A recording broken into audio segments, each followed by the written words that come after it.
کہہ رہے کہ ہم آپ کے خیر خواہ ہیں. کسی نے کہا نصحت لکم، میں نے آپ کی خیر خواہی کر دی ہے. کسی نے کہا انا لکم ناصح امین، میں آپ کو نصیحت کرنے والا امانت دار ہوں. کسی نے کہا انصح لکم، میں آپ کو نصیحت کر رہا ہوں، یعنی آپ کے ساتھ مخلص ہوں. نبی کریم صلی اللہ علیہ وسلم فرماتے ہیں الدین النصیحہ، دین تو نام ہی خیر خواہی کا ہے اور خلوص کا ہے. جریر بن عبداللہ بجلی رضی اللہ تعالیٰ عنہ بیان کرتے ہیں بایعت رسول اللہ صلی اللہ علیہ وسلم علی اقام الصلاة وإیتاء الزکاة والنصح لکل مسلم، کہ میں نے اللہ کے رسول صلی اللہ علیہ وسلم کی بیعت کی تھی نماز قائم کرنے پر، زکوٰۃ ادا کرنے پر اور ہر مسلمان کی خیر خواہی کرنے پر. حضرت جریر رضی اللہ تعالی عنہ نے ساری زندگی اس بیعت کی پاسداری کی تھی، وہ ساری زندگی اس عہد پر قائم رہے. ایک دفعہ انہوں نے اپنے ایک خادم کو گھوڑا خریدنے کے لیے بھیجا. خادم نے 300 درہم کا گھوڑا خرید لیا. خادم گھوڑے کے مالک کو ساتھ لے کر حضرت جریر رضی اللہ تعالیٰ عنہ کے پاس حاضر ہوا تاکہ اس کو اس کی قیمت ادا کی جائے.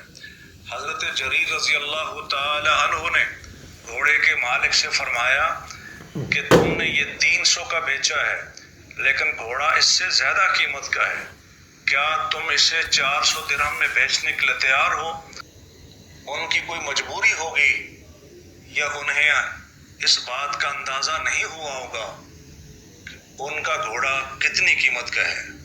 اس نے کہا جیسے آپ کی مرضی ہے. آپ نے فرمایا کہ تمہارے گھوڑے کی قیمت اس سے بھی زیادہ ہے، کیا 500 میں ٹھیک ہے؟ کیا آج کوئی ایسے کرتا ہے؟ بلکہ آج تو لوگوں کی مجبوری سے فائدہ اٹھاتے. اسی طرح آپ 100 درہم بڑھاتے گئے اور مالک راضی ہوتا گیا. وہ کیوں راضی نہ ہوتا؟ اسے تو 300 کی بجائے زیادہ رقم مل رہی تھی. تو یہ رقم بڑھتے بڑھتے 800 درہم تک پہنچ گئی. گویا کہ ڈبل سے بھی زیادہ رقم حضرت جریر رضی اللہ تعالیٰ عنہ نے ادا کی.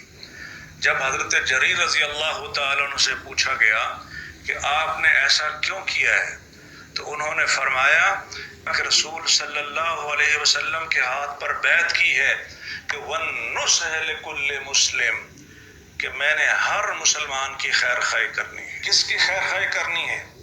ہر مسلمان کی. مسلمان کون ہے؟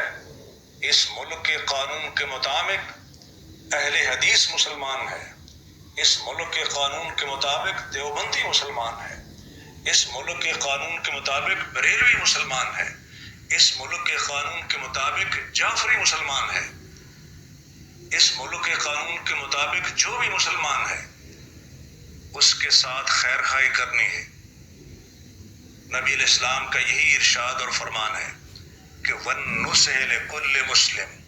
آج ہر مسلمان کو نبی علیہ السلام کا یہ فرمان پلے باندھ لینا چاہیے، ہر وقت اسے یاد کرنا چاہیے، معاشرتی زندگی میں اسے یاد رکھنا چاہیے کہ اسے ہر مسلمان کا خیر خواہ ہونا ہے، اسے ہر مومن کا خیر خواہ ہونا ہے، ہر ایک کے ساتھ اس نے مخلص ہونا ہے. اور اسے عملی زندگی میں لائیں اور دیکھیں کہ کس قدر لوگ مجبور ہیں، مقہور ہیں، بے بس ہیں، پریشان حال ہیں. ہمیں حضرت جریر رضی اللہ تعالیٰ عنہ کی اس بیعت کو یاد رکھتے ہوئے ہم نے ہر مومن کے ساتھ خیر خواہی اور خلوص کا رویہ اختیار کرنا ہے. ہمیں ہر مومن کا ویل وشر ہونا چاہیے، بہی خواہ ہونا چاہیے. اللہ تعالیٰ کتاب و سنت کی سمجھ عطا فرمائے.